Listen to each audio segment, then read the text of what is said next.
बोला कि क्या क्या छोड़ना है, तो क्या क्या छोड़ना है और क्या क्या अपनाना है हमारा योग बताता है। योग के 8 अंग कौन कौन से? यम, नियम, आसन, प्राणायाम, प्रत्याहार, धारणा, ध्यान और समाधि। 8 अंग होते हैं। 8 में पहला अंग कौन सा है? यम। यम को कैसे समझेंगे? यम का क्या अर्थ है? यम का अर्थ होता है किन्हीं भी चीजों पर संयम करना। तो संयम कैसे कैसे करना, किन किन चीजों पर करना?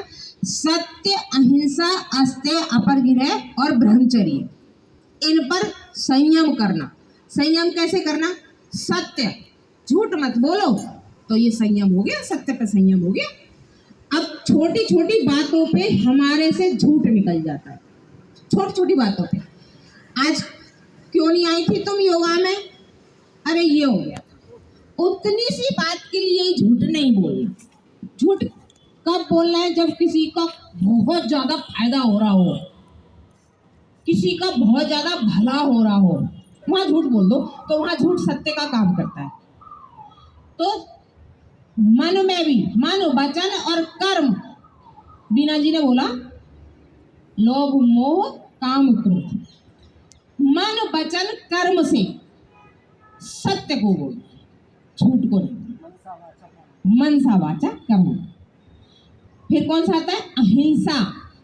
मन में भी किसी के प्रति कोई द्वेष ना हो, ये हमें योग सिखाता है। किसी के प्रति दोष ना हो, द्वेष ना हो। अहिंसा का मतलब होता है हत्या करना, तो हत्या ना करना अहिंसा कहलाता है। हत्या ना करना अहिंसा कहलाता है, मतलब किसी को पीड़ित नहीं करना अहिंसा कहलाता है। तो पीड़ित मन, वचन और कर्म, ये भी 3 चीजों से, मन, सा, वाचा, कर्म, तीनों चीजों से हमें अहिंसात्मक रहना है। तीनों चीजों से हमें अहिंसात्मक रहना है। तो जो बीना जी ने बताया, मन, सा, वाचा, कर्मणा। फिर क्या आता है? अस्तेय। अस्तेय का मतलब होता है चोरी ना करना। तो ये भी मन, सा, वाचा, कर्मणा, मन से, कर्म से और वाणी से, ये भी नहीं करना, चोरी नहीं करना। तो ये हमें योग सिखाता है। योग को 8 अंग का पालन करते हुए जो आगे बढ़ता है, पता है उसके संपर्क ईश्वर से सीधे होते हैं। जो बड़े बड़े साधु सन्यासी होते हैं वो कहते हैं तपस्या करिए। तपस्या का क्या अर्थ है? वो एकदम बहुत सात्विक जीवन जीते हैं, उनके अंदर कोई किसी के प्रति द्वेष नहीं होता। वो तपस्या में इतने लीन हो जाते हैं कि वो सारे 8 अंग को फॉलो करते हैं।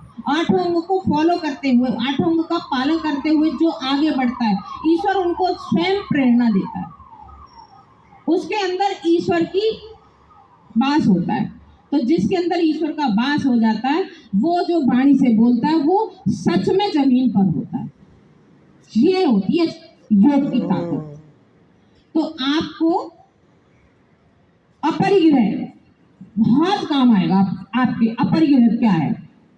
ये घुटनों पे से शुरू हुई है, घुटनों पे ही खत्म होगी, और आज का घुटनों से राहत मिल जाएगी आपको। आज के बाद घुटनों से राहत मिल जाएगी।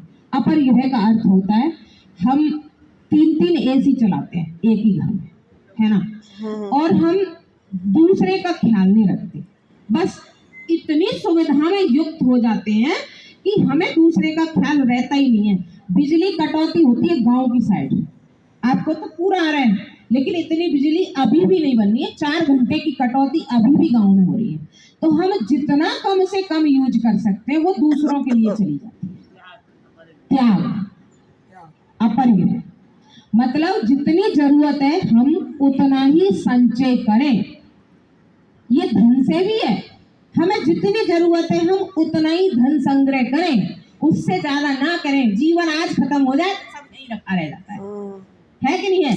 कुछ भी काम आता है तो ये सत्य, अहिंसा, अस्तेय, अपरिग्रह और ब्रह्मचर्य, एक बाल्टी पानी नहाने से काम चल सकता है, तो हम 2 बाल्टी ना फैलाएं।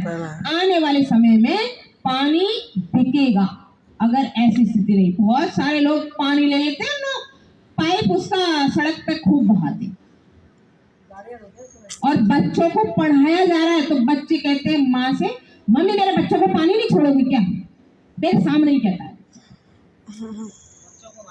बच्चों को पढ़ाया जा रहा है कि कितना लेवल नीचे हो गया, जिनके समझ